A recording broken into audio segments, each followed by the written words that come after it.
Bonjour à toutes et à tous, je suis ravi de vous retrouver pour ce nouveau numéro du magazine Culture Lille. Comme à chaque fois, nous reviendrons avec vous sur les différents événements qui ont marqué la vie culturelle de Lille ce dernier mois. Au programme, nous vous ferons revivre la dernière édition de la Série Mania, ce festival qui est devenu emblématique et sur lequel vous pouvez découvrir de nombreuses séries, mais aussi les stars du petit comme du grand écran. Nous rejoindrons ensuite Irvine, notre reporter tout-terrain, qui a encore une fois de plus revêtu sa parka et affronté la pluie pour nous faire partager la vie lilloise et sa culture. Pour continuer, nous recevrons un invité, Valentin Panico, DJ local, mais aussi DJ international, ainsi que Grégoire Bourdet, organisateur du Festival du cinéma européen à Lille. Enfin, et pour finir, et comme d'habitude, nous vous exposerons les meilleurs moments et bons plans culturels à venir. Tout de suite, je vous propose de revenir en images sur la 5e édition du Festival de la Série Mania. Un reportage signé Lucie Laskowski, Lucas Leleu, Manon Dufour et Maëlle Froidure.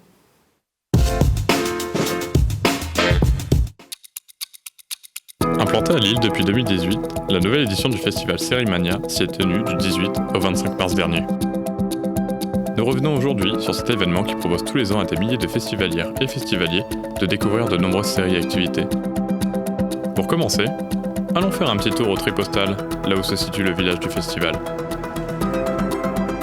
Donc on est là à Série Mania, on a été sollicité il y a quelques mois pour venir présenter des œuvres en Lego autour des séries. On a des séries très récentes comme Vendavision, comme Camping Paradis, comme Scène de ménage. Et puis on a des trucs que les anciens vont retrouver, comme on a les véhicules emblématiques de Starsky Hutch, l'agence sous risque, Magnum, on a Battlestar Galactica, Cosmos 1999, et puis des classiques comme des plus récents, Le Mandalorian ou Stargate.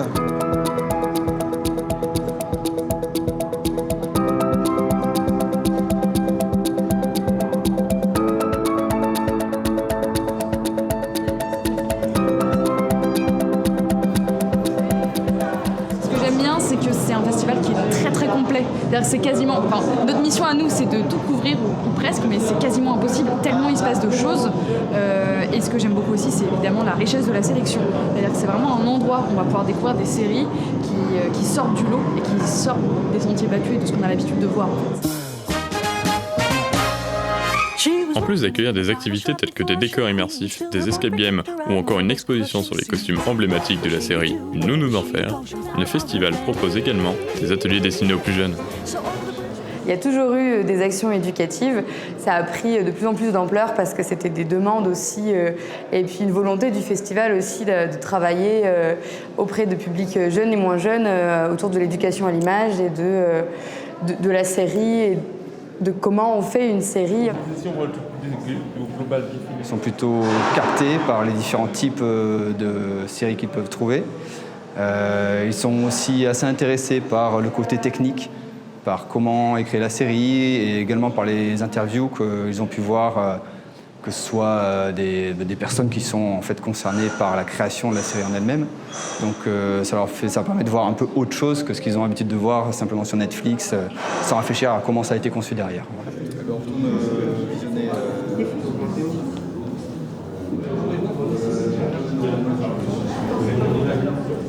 En 1h30, on propose aux enfants et aux adolescents d'animer des scènes qui vont faire partie d'une série qu'on crée pour Série Mania. Ils ont le temps de créer entre 1 et 3 scènes d'environ 30 secondes chacune. On a créé un exercice à trous pour que dans chaque timeline, ils puissent facilement savoir ce qu'ils doivent faire grâce à une consigne et une démarche assez précise pour les y mener.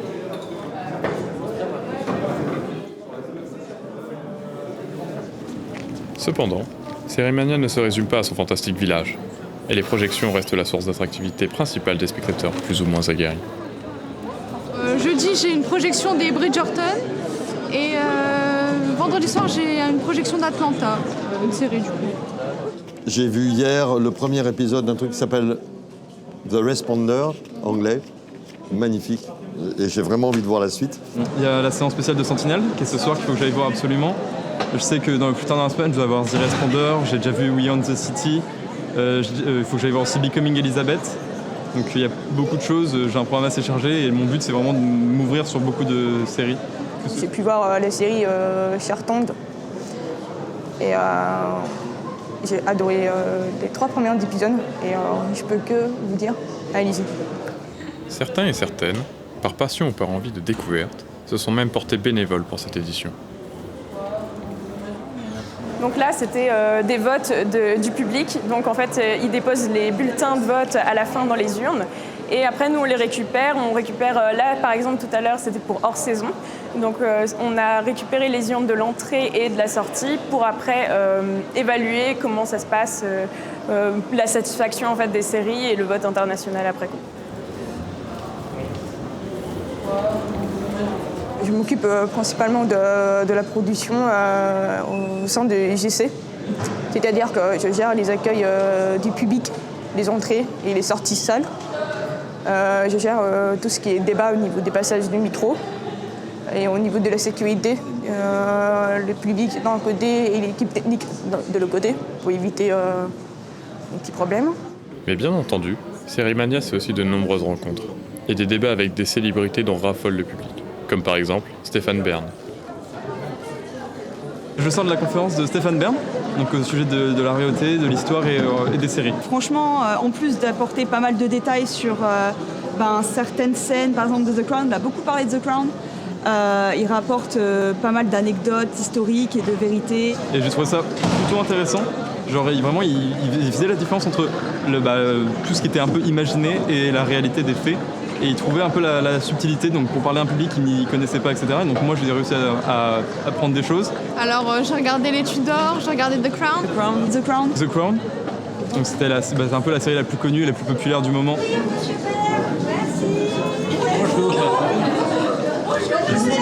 Bonjour mademoiselle, ça va et vous?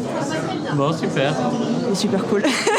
Vraiment, il fait l'animation, il fait le show, il fait des petites blagues par-ci par-là. Il est franchement très cool. Et c'était chouette de le voir en vrai, même un peu de loin, mais c'est quand même lui-même une figure historique du paysage télévisuel français. Si vous souhaitez vous remettre de toutes ces émotions, rien de mieux qu'un petit tour au bar dans la zone Jodier Village, où vous pourrez entre autres déguster une bière brassée, spécialement pour l'événement.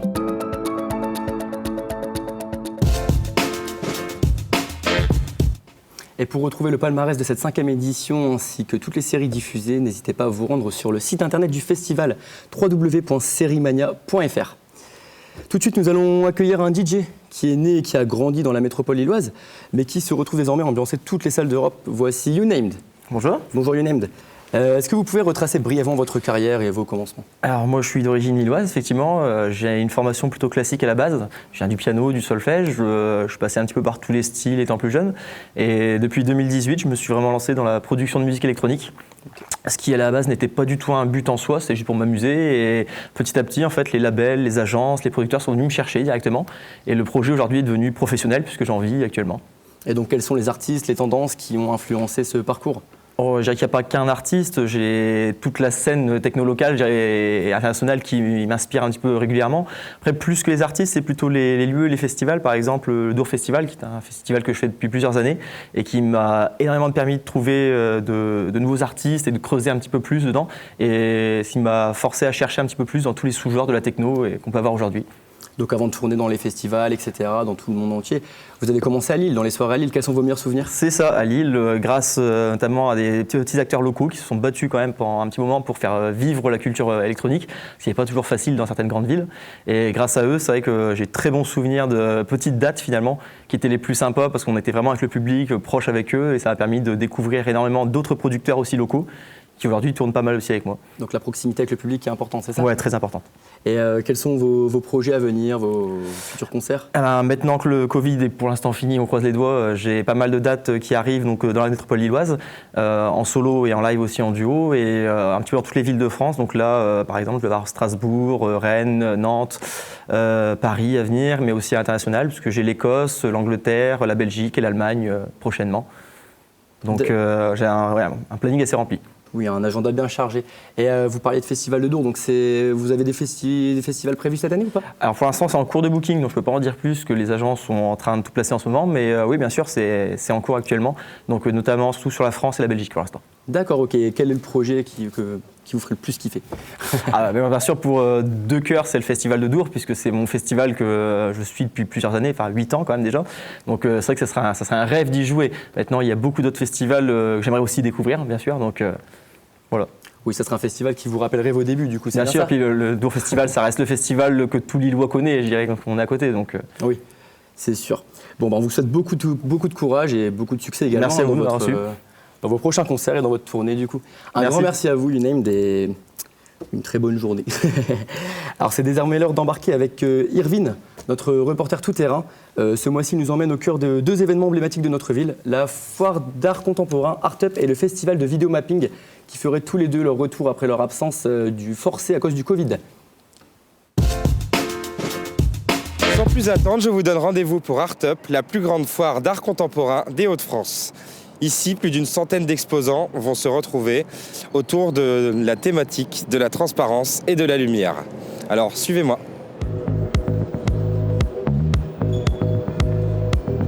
Bonjour, nous sommes avec Yann de la galerie Berthéas. Nous sommes avec Philippe de la galerie Arnaud Roger. Nous sommes avec Guy Mock de la galerie GM Art.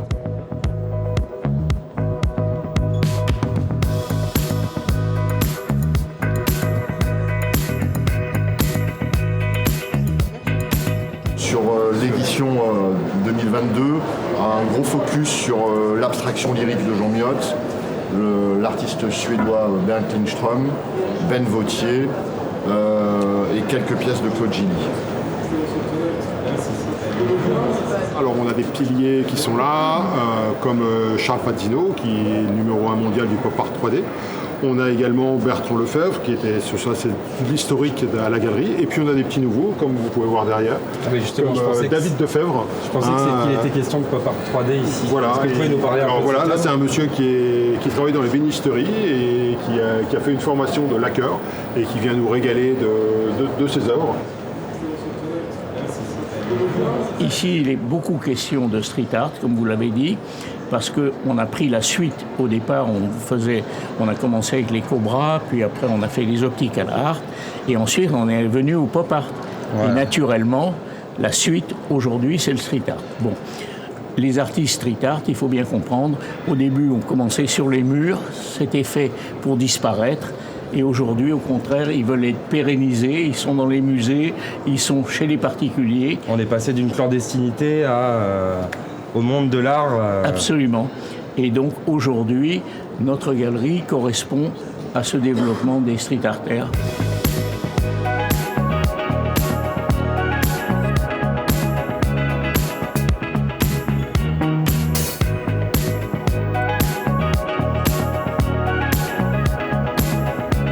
C'est un artiste finlandais en fait qui reproduit ses enfants en céramique. Alors qu'est-ce que c'est? On dirait de la mousse, on dirait quelque chose. C'est de la céramique recouverte d'un flocage en mousse. Et en fait, il reproduit ses enfants, il y en a une dizaine à peu près. Et en fait, c'est pour représenter un petit peu la nature qui a repris ses droits, l'harmonie des enfants avec la nature. Et le fait qu'en fait, ils sont en pleine nature et ils refont c'est leur comme vie, s'ils étaient devenus des statues dans le jardin et que la nature avait repris le dessus sur eux. Une harmonie complète avec la nature et ses petits-enfants. Super, merci. Merci.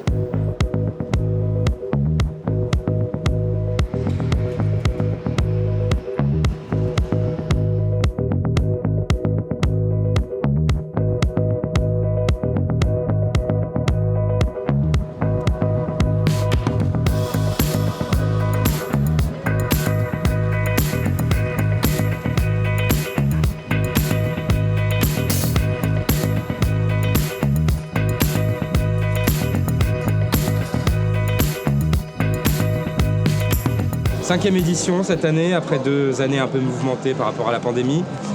Qu'est-ce qui a changé cette année après 5 éditions On est toujours sur la même formule du festival, donc c'est l'envie de montrer le vidéomapping, d'en faire un événement à part entière en région Hauts-de-France. La formule c'est toujours la même, une ouverture à Lille, des temps forts en région et pour montrer tout ce qu'on peut faire en vidéomapping, des formes vraiment variées. Donc on est sur différents bâtiments de la ville, on a l'Opéra, on a la Grand Place, je crois qu'on en a d'autres. Ouais, on a toute une boucle qui fait une dizaine de points. Il y a une vingtaine de créations à avoir ce soir.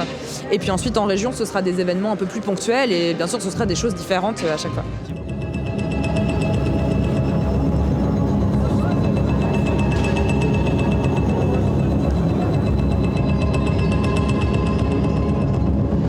Alors comment on crée un mapping Je vais parler du mapping justement du festival. Là on était inspiré justement de la particule de Dieu.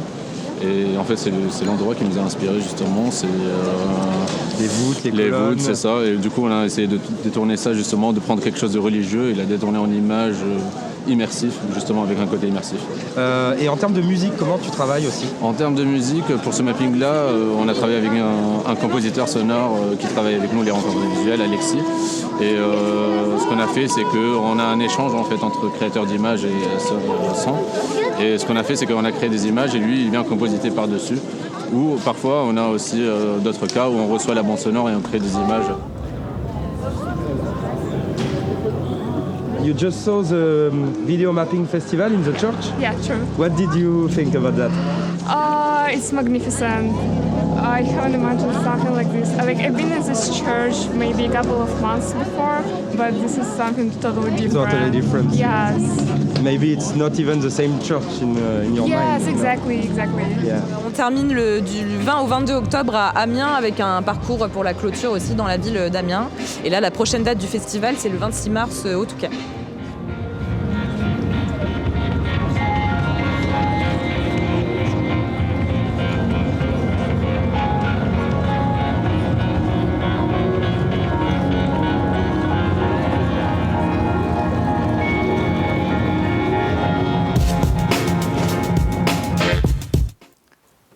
Et tout de suite, nous retrouvons Irvine en direct de son bureau afin de recueillir son ressenti sur cette petite virée lilloise. Bonjour Irvine. Bonjour à tous. Alors, à part un temps pas très clément, comme on a pu l'observer dans ce reportage, qu'as-tu pensé de cette nouvelle excursion lilloise? C'était super, vraiment. C'est une ville qui est très agréable à découvrir.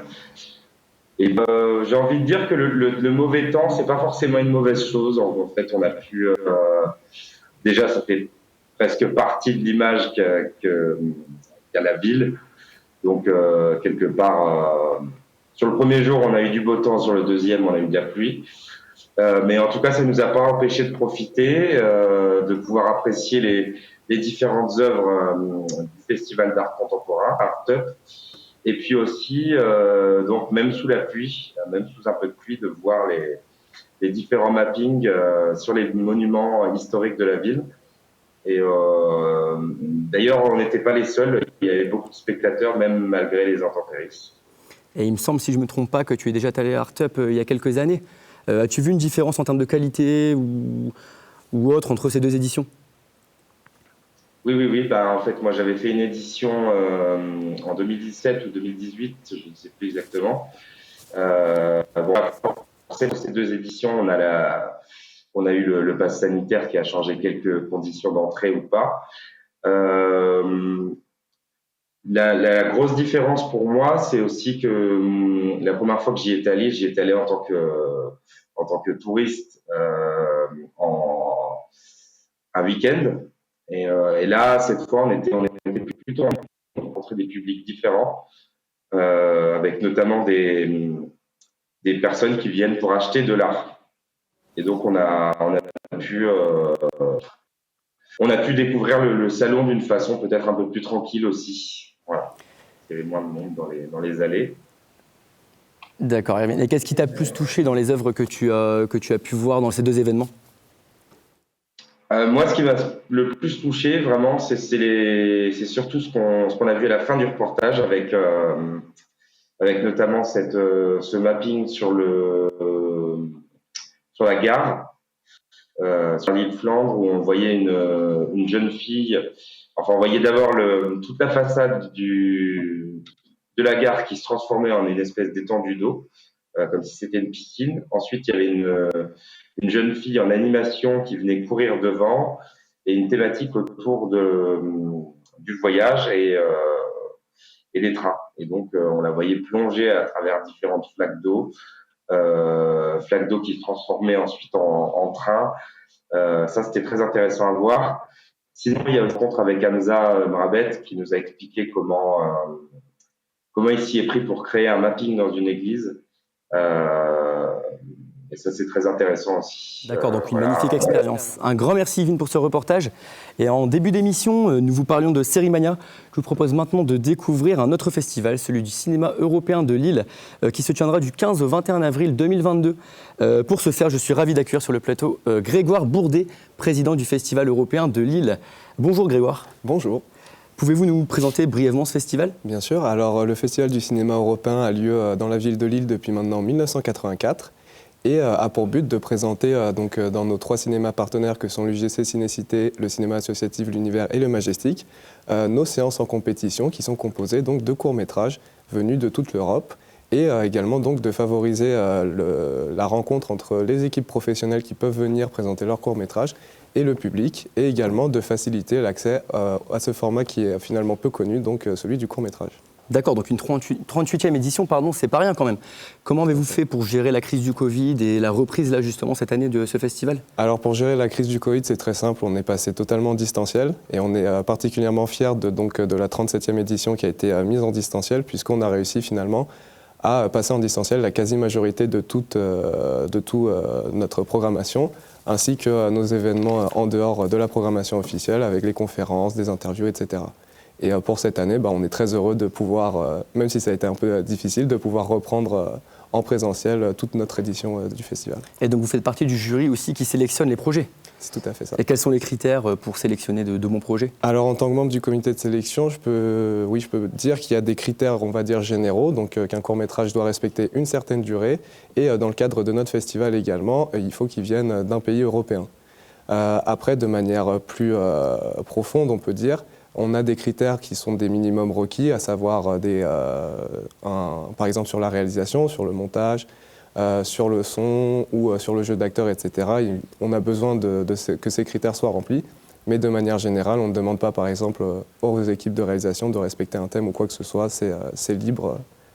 À nous de choisir. D'accord, et ça permet donc une plus grande variété sur les projets. Tout à fait. Et j'ai entendu dire aussi que le festival proposait d'autres événements sur toute la semaine.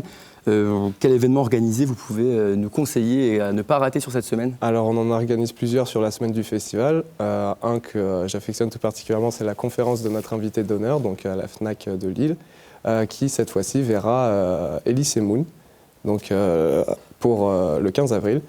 Et d'autres événements qu'on organise également. Donc on a des conférences avec des professionnels issus du milieu du cinéma qui se tiendra au Palais des Beaux-Arts de Lille. Et on a également des soirées organisées dans d'autres lieux lillois autour de thèmes cette fois-ci comme le rock, l'escalade, la culture urbaine, etc. Parfait, un grand merci Grégoire pour cette présentation. On se retrouve donc du 15 au 21 avril 2022 à Lille pour ce festival européen du cinéma. Avant de nous quitter, petite piqûre de rappel sur les événements incontournables du mois d'avril. On a le festival Maximum qui va se dérouler, le festival du cinéma européen du 15 au 21 avril. L'exposition urbaine de la condition publique, l'exposition Femmes, Regards d'artistes afghanes, ainsi que le 19-21 dans Ballet du Nord à Roubaix. Vous l'aurez donc compris, ce numéro de Culture Lille touche à sa fin. J'espère qu'il vous aura plu. Je remercie l'ensemble des équipes techniques et artistiques de l'émission et je vous dis à très bientôt et au mois prochain pour un nouveau numéro de Culture Lille.